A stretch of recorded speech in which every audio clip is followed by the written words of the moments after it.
And how long were you? Well, I was in Bougainville for 3 weeks at that camp, In Boone? and that was the worst part of my confinement altogether.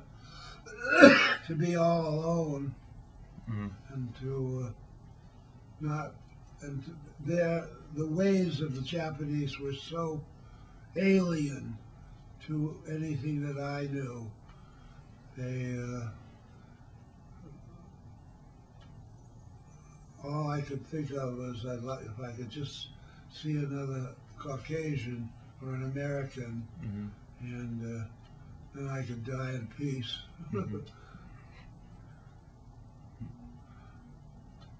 Well, after 3 weeks, they during which time they interviewed me, questioned me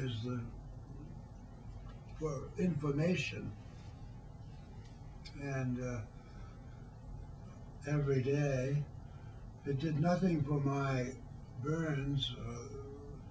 In fact, my legs smelled so bad I thought they were gangrenous and that I'd lose them. But they said one day decided to heal, and they started to heal. But they never gave me any medical treatment, and they, as I say, questioned me every day. I told them a lot of lies because, well, it was a patriotic thing to do, I guess. And in all honesty, I didn't really know the answer to many of the questions. Right. Like how many carriers does America have at Pearl Harbor, and questions like that, which I didn't know the answer to anyway. But I found that if I said I didn't know, or I would refuse to talk, that I received a beating right on the spot. And so I found it was better to say something, whether it was true or not. So one of the things they asked me was what I did in peacetime. I told them I was a sports writer. I always wanted to be a sports writer, so I figured that was a good time. And I told them that I knew Babe Ruth, which was actually true. I had met Babe up at Dartmouth College, and played softball with him. But they were very much impressed with that. Babe Ruth being somewhat of a hero in Japan. Right. World famous. He'd gone over there, you see, with a group of ball players in the 30s, and so it was when I told him I knew Babe Ruth, or whatever they call him, made a big impression on him. And I think they then decided that since I was a writer, which I told them, they would send me up the line, maybe to Tokyo, but that I might be a valuable propaganda tool for them. Now, I'm sure I was the last American to get out of Bougainville alive, and perhaps this circumstance was what got me out. Yeah. And we were not able to take a direct route to Rabaul, which is their destination. They took me around the island in little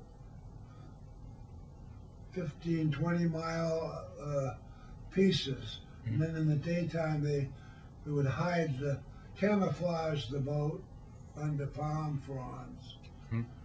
And we went around the island that way. We came to one place where there was a Marine pilot. He'd been terribly beat up, tortured, and they told us not to talk, but we did. And finally, after an hour or two, they came and got him, and he said, "I think they're going to take me to the doctor," but instead they took him out and killed him. And